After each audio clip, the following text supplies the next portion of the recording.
Hey there, welcome to today's video, where we're going to tackle a common problem that many developers encounter when trying to display multiple images on a slide, but end up with everything clustered on just one slide.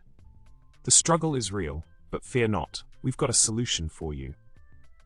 In this case, the solution lies in using Swiper, a handy tool specifically designed for creating sliders and carousels.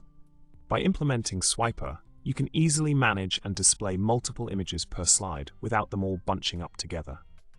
It's the perfect fix for achieving that sleek, professional look you're aiming for. And there you have it, problem solved. By incorporating Swiper into your project, you can say goodbye to those pesky image clustering issues and hello to a beautifully organized carousel display.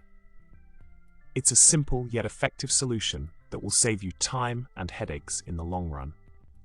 In summary, we've covered the frustrating problem of images clustering on a single slide and introduced the solution of using Swiper to create a smooth and visually appealing carousel. Thanks for tuning in, and don't forget to hit that subscribe button, like the video, and drop a comment below with your thoughts.